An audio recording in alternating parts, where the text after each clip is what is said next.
Welcome to the Encore today. We're here with wonderful Todd Deering. Todd, how you doing today? Doing good. Dude, is it possible that we've never done this before? You've preached a lot. The only time I've been on Encore was when Michael and I preached a weekend and Neil interviewed us. What? I don't know where you were. I don't know. I was not here, but I feel like you've preached a ton here. Maybe a ton is an exaggeration. A good amount. A good amount to not... Yeah, there's been a few times. Okay. I think there's probably a handful. Yeah. Okay. I was just thinking about that going, this is like our fourth or fifth, our debut. Yeah. It is. So Todd's normally the one behind the camera. He came in here early to set all these cameras up. So I'm grateful for his ministry. It's in the faithful hands of Neil at this point. It is, yes. So if there's any issues this week, we know what we know. I just want to say that. Right? Yeah. Yeah. Well, speaking of all of these things that you do, preaching and all this, you're a man of many talents. Extraordinary dude. You've been on staff for how long at the Rock now? I have been officially on staff here for about a year and a half. Year and a half. Going on a year and a half. But the thing that Todd won't tell you about him is that he is a YouTube celebrity. maybe your YouTube... Does that really count? I think it counts. Just, okay, I know you're not going to brag about yourself, but I'm going to ask, so you have to answer the questions. What is what is the premise of your YouTube channel? There's a whole story behind the whole YouTube channel. Oh, okay. But our YouTube channel is... It's life from a dad's perspective. Mm-hmm. It's DIY projects and trying to live sustainably and all that kind of stuff. So all right. It encompasses everything. Okay, and what is your most viewed video? Tell us the number of views roughly that it has. I don't know. I don't actually know anymore, but I did. It's funny because I've done some pretty awful quality videos before I learned a lot, but I think I have one tutorial I did on how to make your internet work better in your house. All right. It has a couple million views, 2.5 or 3 million views. That's crazy. A couple million views. That is awesome. Yep. Do you think you can link the Encore, now that you are on the Encore, which is on YouTube, link it to your 2 million viewers? Let's see where this thing goes. I have to, yeah. I definitely should. Let's do it. Man. I don't know how all that works. I'm just throwing stuff out there. So I'm in. Yeah. Cool. Yeah. I can't believe we've never done this before. I'm glad to have you here. Yeah, this is cool. Good message on tribulation. We'll get into that in a little bit. Yep. I want to ask a little bit more things about. So in the message, I'm getting ahead of myself, but this is more about Todd right now. You used a military example. Yeah. You were in the military. I would like to know, I know this is like a huge generalization. I think every single person not in the military, huge blanket statement. I'm going to talk for myself. I have never had anything to do with the military. Sure. There's always a part of me that would be like, I would like to experience this for 1 week or 1 month or something like that without the full commitment of actually signing up to the military. That sounds great. Yeah, I've always wanted to know, like, what would it be like? So anyway, give us your overall premise and overview of, for you, what was life like in the military? I know you could talk for like several hours on this. This is summary. I guess, there's a lot to say about that, but I joined the military for all the wrong reasons. Mm-hmm. I did it for just getting out of high school, trying to get out of my hometown and, college money and bonuses and all these great things. But I would never take that experience back. I wish, I would go back and do it over and over again. Yeah. I was stationed in Italy for 3.5 years. I learned a skill. I learned computers and satellite communications and all kinds of other things. I got to travel and experience, so many different things I never would have had a chance to do. Yeah. Matured a whole lot, I think. And got to do things I would never do. So the military for me was a great experience. I was also happy to get out and get back to, civilian life. Yeah. It's not an easy life, I would say. And so being away from family and stuff like that, of course, is hard. And then I also was deployed to Iraq, which was a whole nother experience that was definitely difficult. I was lucky. A lot of guys, who were in the military over the last 15 years were in Afghanistan and Iraq, 3-4 times. Wow. I was lucky I was on the way out and did one tour. But but it was overall, a good experience. Yeah. Although I hated running. Hated running. You mean physically running? Like with the boots exercise, and the backpack and all that? Well, that and just regular like exercise. Yeah. Do they have is this a real thing? Like you could go sign up a normal Joe for a boot camp for a week and just say, this is what it could be like for a week. Is that a thing? I've heard of these things. I don't know. Yeah. I don't know. You have to look, Google it. I'm getting a little too old for it now, way too old for it, but it's always been a big curiosity in my mind. Yeah. So anyway, it's fun for a few weeks. And then I'm not saying it's like super glamorous life. I don't mean that. I know it's hard. So, but part of me is like, what would it be like to have an experience? Yeah. Yep. Okay. So just on the positive side, I'm sure you could have some awful stories. What was your favorite place that you got to see or work in your military life? Oh my gosh. I don't even know how I got so lucky. There's a very small Army base in Italy, and it's very small. And that's where I was stationed for 3.5 years. Okay. We were 30 minutes from Venice. I was a couple hours from Rome, an hour from Germany to ski and the Swiss Alps and Austria. I mean, probably my favorite memories outside of military stuff was skiing and snowboarding in the Alps. Okay. Like we would just take off and go on a Saturday and just go spend the day up in Switzerland and ski. It was or snowboard. It was awesome. So when you're in Italy, do you have like a 9 to 5 type schedule, like a normal work day, and then you're free to go ski and do this? Yeah. So I mean, it kind of becomes like a normal job. So you get up at whatever, you have a PT formation, physical training at 6:30 in the morning, and then you go and do that, and you get ready and you go to work basically. Okay. Now there's field training exercises that you're gone for weeks at a time, and there's other things that happen, but generally that's the deal. And the weekends you have time. Awesome. Okay. Go do your thing. Cool. It's good.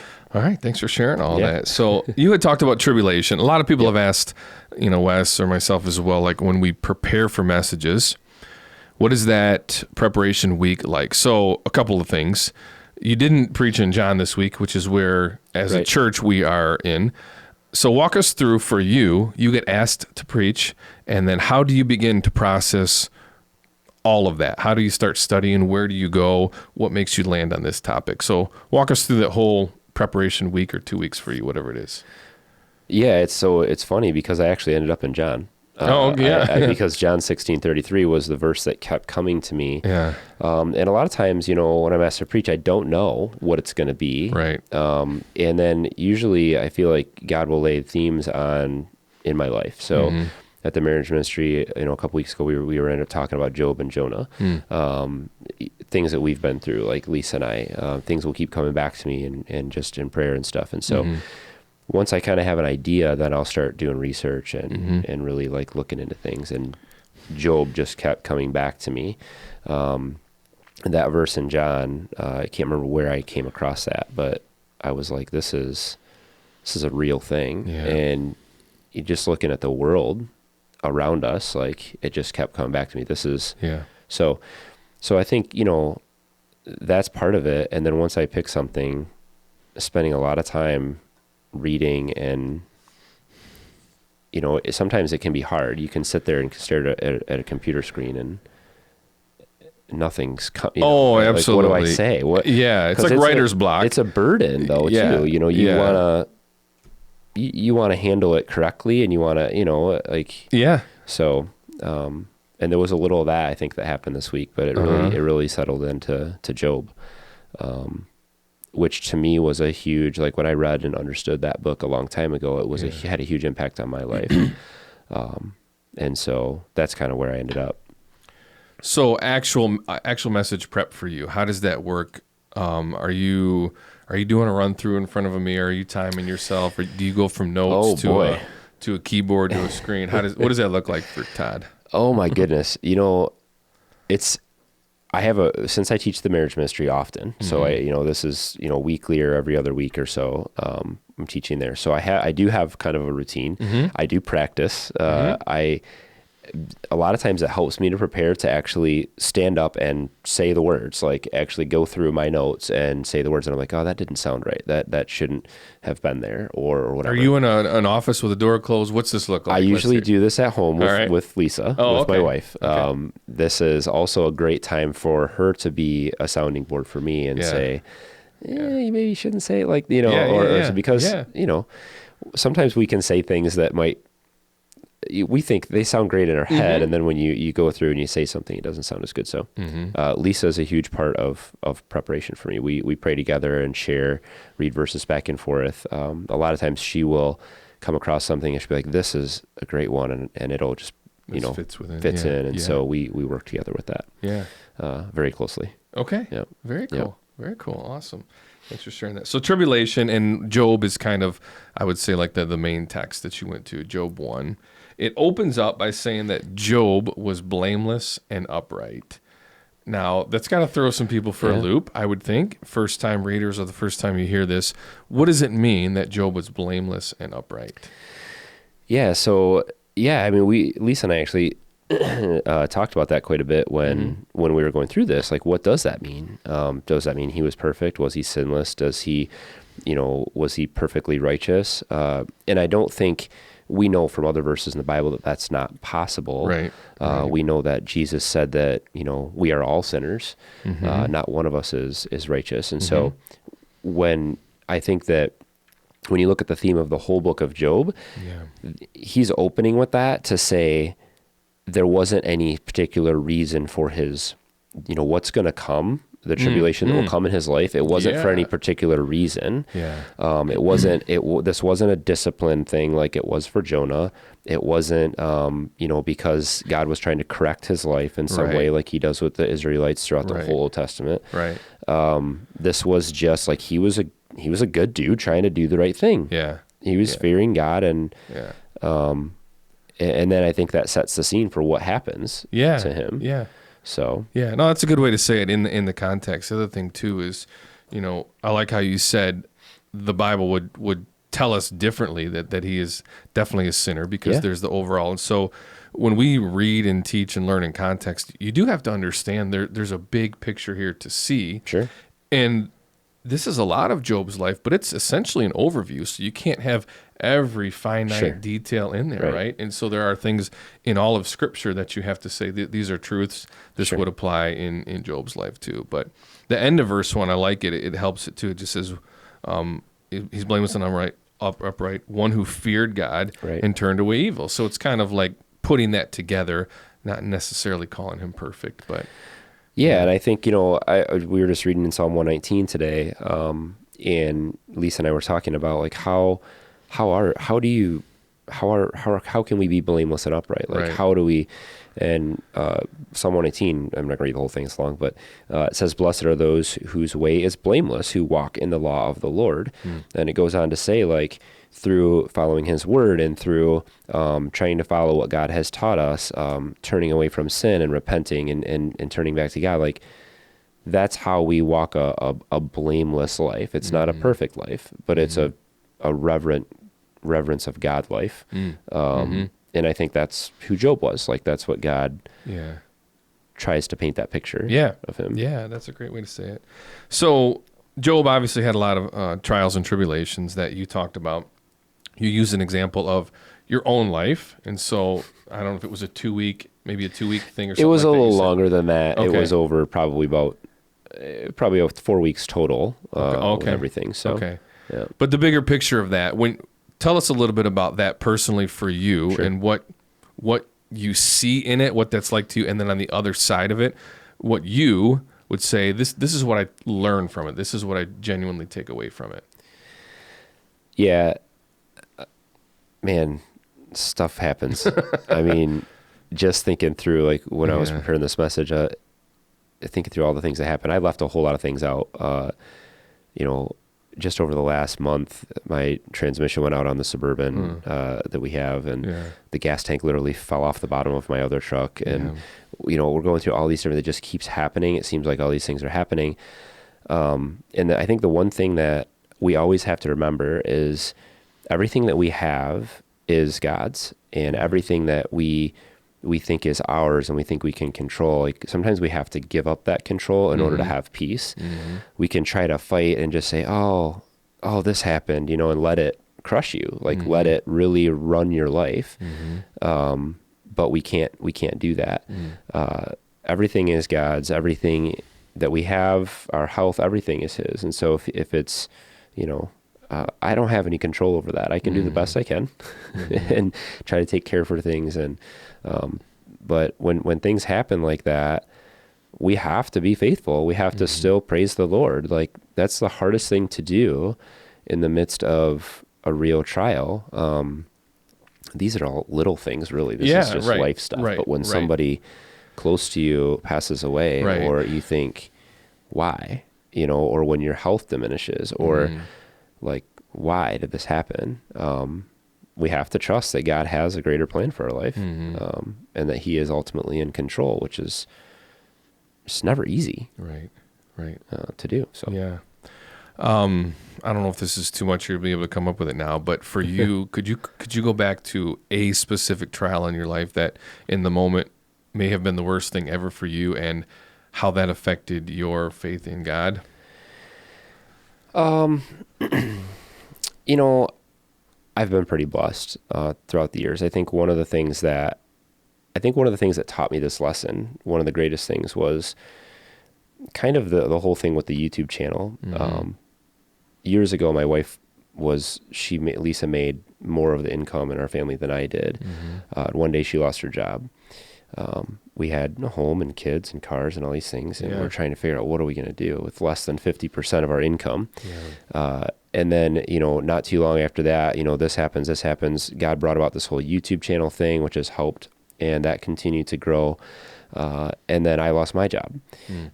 And I was literally thinking, why? God, why? What am I supposed to do?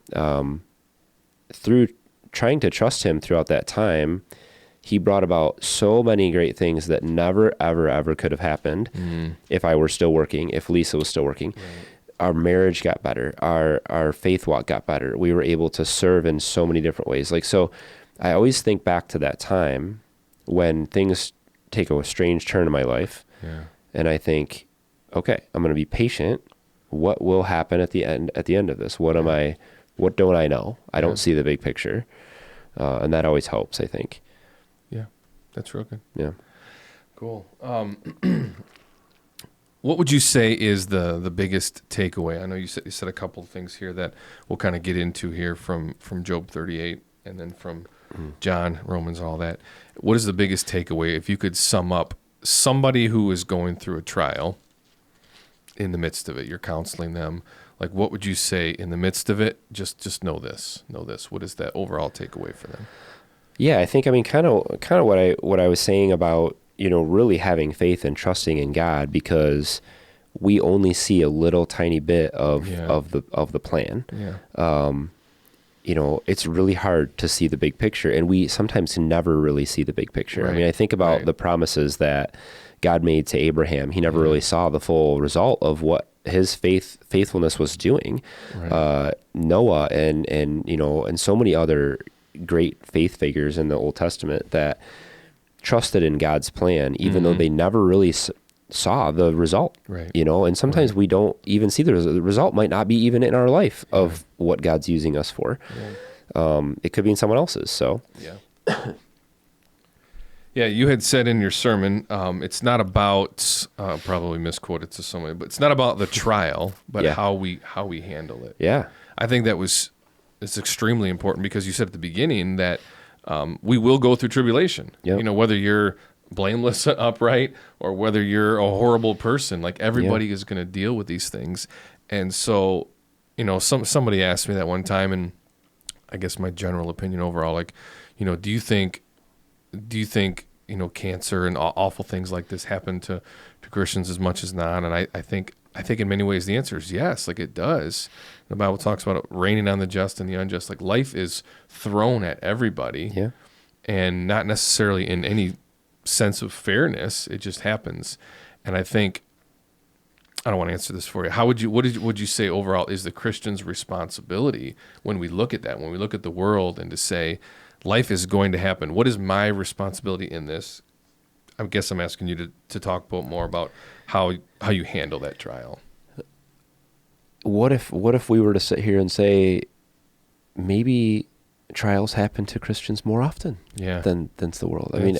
I mean, maybe that's the case. Maybe it's not, and I'm not saying that in a bad way, but God wants to use us, and sometimes that's through great blessing, and sometimes that's through great trial. And he talks a lot about in 1 Peter and in Romans and in so many other places, like especially for the early church, because they were being persecuted from all directions. And it wasn't like this wasn't the prosperity type thing where, well, if I put my faith in Jesus, everything's in this world will be easy and great and wonderful. Actually, no, it means that the world still is a mess, but now you've got something better and greater to hold on to that will get you through these things. The verses in Matthew about the storms hitting the rock and, the foundation, it doesn't say the storms won't come. Right. It says stand on the rock. So, so anyway, I think being a light in the world, when they look at a crushing trial in your life, they expect you to be crushed. They expect you to fall out of, your walk with the Lord. It's like Job's wife said, like, curse God and die. Like, that's what they think you're going to do because that's what they would do. But if you do the opposite of that, you have a huge impact on people's lives around you. They want to know where you find that true peace. I think about a couple in the marriage ministry that lost their newborn child. Through that whole entire thing, they were online writing about God's grace and God's love. And I mean, that was a testament to so many people. Oh, yeah. And they'll never even understand how many people's lives that strengthened. Yeah. So that's really what it's about. It's not about the trials, because they're going to come. They're going to be different for everybody. Right. It's how do you handle it? Yeah. And yeah. So one of the words that you use, and it comes from Romans 5, is to rejoice in the suffering. It's also in James. It's in Peter. Yep. It's a lot throughout the Bible. How would you explain to somebody that phrase in and of itself sounds bizarre, right? To say rejoice in suffering. Upside down. Yeah. How would you explain that to somebody who's asking, like, what is that all about? It's a hard thing to explain. Yeah. But 1 Peter says, don't be surprised at the fiery trials that come upon you. Like, I think part of that is being prepared, right? So prepare yourself that life isn't always going to be perfect and great. And when a trial does come, be prepared that it's all in God's hands. So having joy in the middle of that, like, even being prepared for those things and knowing ahead of time, it's still really difficult. Yeah. It requires prayer. It requires the body. It requires people coming alongside of each other, and showing the light of Christ to each other and carrying each other through. The Bible says in Galatians, bear one another's burdens. That is really what we do. And that's why it's so important to be part of the body. That's why it's so important to be in your Bible and be reminded daily of God's grace and his faith. Because the world's a mess. Yeah. And it can drag people through the mud, including me and you. Right. It does it. Everybody. So man, and faith is what will truly heal and carry you through any struggle. Right. And like this is today's life is like a proper example of that. Like, it is a trial of life, all of the COVID stuff and everything that's going on and the political unrest. Like, it's putting people in a place where, listen, nobody wants to take a test, right? Nobody was pumped on exam day. Maybe somebody was, but what that does, like, it shows you where you're at, right? The point of it is like, hey, take this math test. Let's see where you're at in the understanding of this. And that's the same type of a thing, a trial, a tribulation, whatever you'd want to call it. We're thrown into this, and now it's like, let's see where we're at. Let's see how we respond. And, you said things like your transmission falling out, so that would be considered small, but it still does something to you where you're like, how am I going to handle this? How am I going to respond to this? I'm losing my notes. Yep. Or it could be as huge as, the couple in the marriage ministry losing their baby.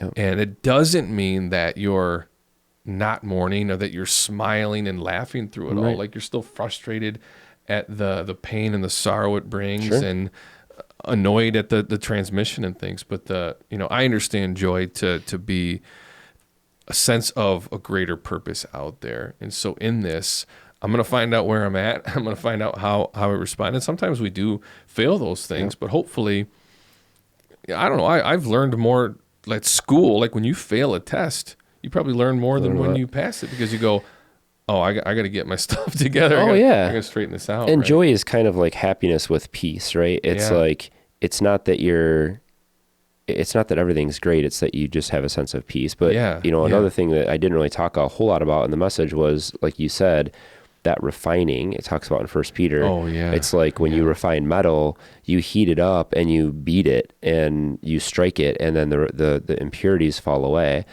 And what you're left with in the end is something awesome. Yeah. And that happens all the time in our life. And sometimes we have to embrace that time where we are being refined.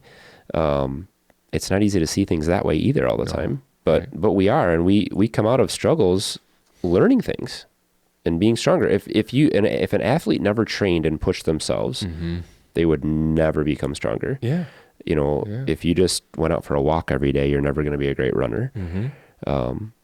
So sometimes it takes pain to grow, and that's not fun all the time. Yeah. So you touched on it a little bit, but we're talking about like the cutting board when you're doing your message, and I usually start and there's like 2 hours worth of sermons here, and then you're like, okay, I have to narrow this into one thing. So what are some, maybe more on that, or other things that you cut from this passage? Yes. This message? There was a ton. I started, this whole message began in my mind as being a Job versus Jonah comparison. Like, how did, God work in Job's life? How did God work in Jonah's life? And how can we apply that? I ended up focusing in on the Job part and cutting a lot of the Jonah stuff out. I kind of recapped that story. But I also, there's this huge conversation that happens in Job, Job 1, verse 6, that talks about this whole thing that's going on between Satan and God. And I wanted to be careful because there's a whole lot there. There's a whole lot to understand about this world is kind of Satan's, and, all the tempting and things of the enemy, and, how all that works, and what, so I touched on that briefly, but I cut out a lot of that. I didn't want to distract too much.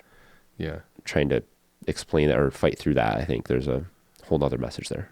It might be, I can't think of any off the top of my head. It might be the craziest story in all the Bible. I think Jonah's so too. pretty close too. Like when you think about, I mean, I guess there's a lot of bizarre stuff, but the conversation with God and Satan is like, right. It's something. It is. Yeah. And it took me a while to really understand what's going on here. Why does God allow this? And, there's a whole lot there. There's a whole lot there, yeah. And so I had to take probably a whole sermon series. Really. It could be. Yeah. Yeah. Yeah. So that kind of got cut, and then I ended up focusing just on the Job story, really. And there's a whole there's a whole sermon series in Job too. There's a whole lot of things that were left out, but yeah.